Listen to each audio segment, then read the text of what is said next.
At 9:14 on a Friday morning, payment confirmations stop moving.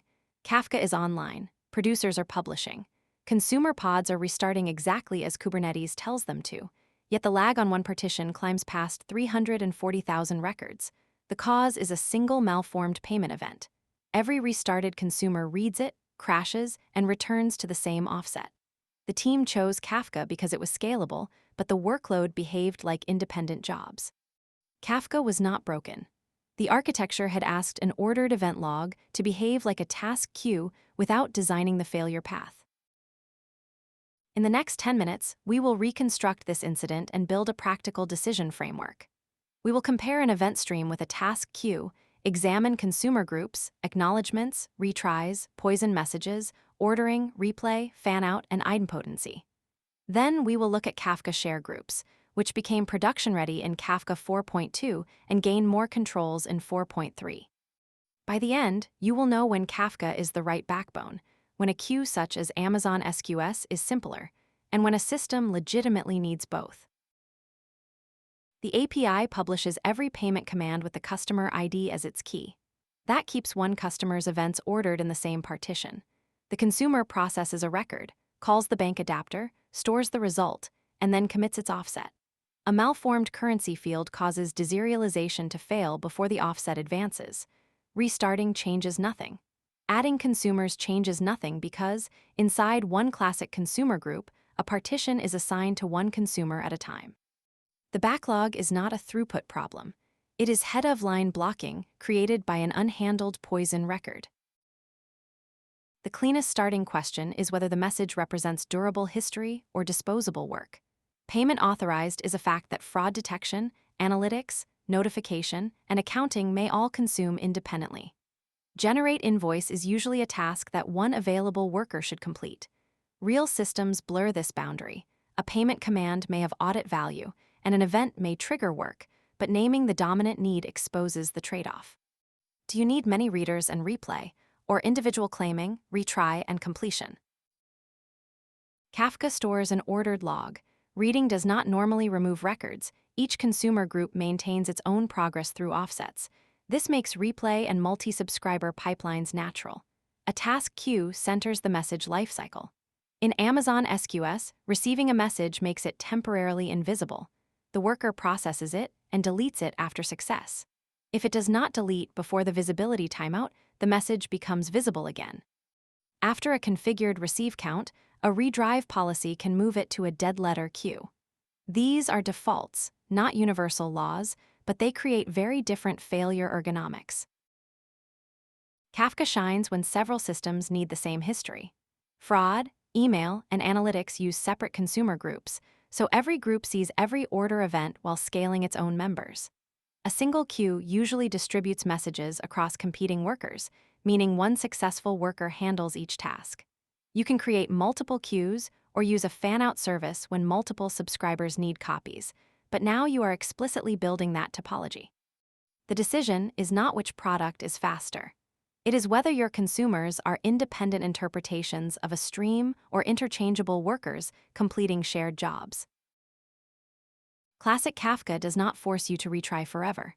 The application can catch the failure, publish the record to a retry topic, route it to a dead letter topic, pause the partition, or deliberately skip it and commit a later offset. But every choice has consequences. In-place retry preserves strict order and blocks everything behind the record. Retry topics restore throughput but may reorder related events. Skipping without durable evidence loses work. Kafka gives you primitives. Your application owns the failure policy. The incident happened because the team had no explicit policy at all. With SQS, one failed message can become visible again, while other messages continue through other workers. A redrive policy can move it to a dead letter queue after the configured maximum receive count. The timing is not automatically 6 minutes or any fixed number. It depends on visibility timeout, processing duration, and redrive configuration. The worker may also extend visibility for long jobs. This model makes independent retries convenient, but standard queues can deliver duplicates and occasionally reorder messages. Your handler must still be idempotent, and FIFO queues introduce different ordering and throughput trade-offs. Ordering is valuable only when the business invariant needs it. Kafka guarantees record order within a topic partition, not across an entire multi-partition topic. A stable key can keep one account sequenced together while other accounts run in parallel. But that same ordering means a failed record creates a decision about later records. For independent emails, images, or documents, letting later tasks finish is usually more important than preserving arrival order. Choose the failure behavior you want first. The broker choice often follows naturally. Suppose a worker charges the card and crashes before committing a Kafka offset or deleting the SQS message. The broker correctly redelivers, and the customer can be charged twice. Kafka has strong processing guarantees inside carefully designed Kafka workflows, but an arbitrary bank API is outside that transaction. SQS standard queues explicitly use at least once delivery.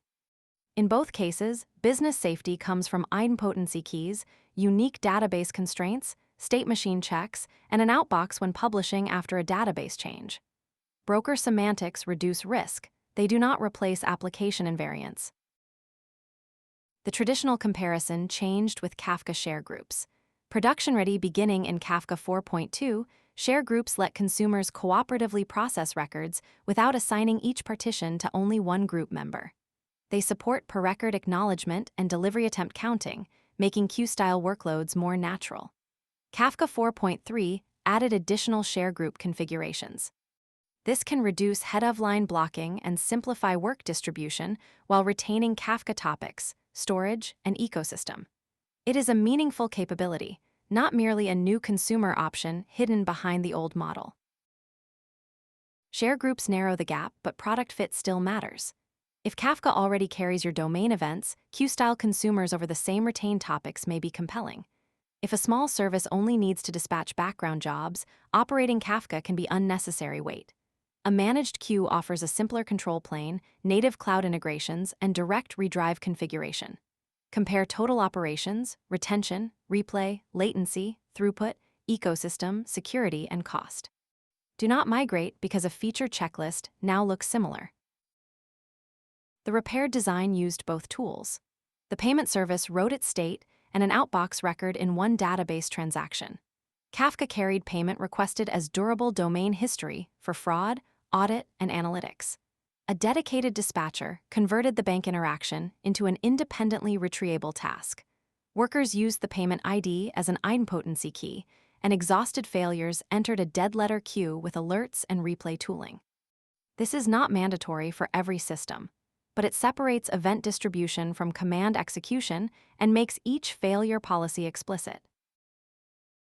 In a design review, ask 5 questions. Is this durable history or work to complete? Must several independent systems receive it? Is ordering required and at what scope? Should one failure block later messages or be retried independently? Who will operate the infrastructure and debug it at 2 in the morning?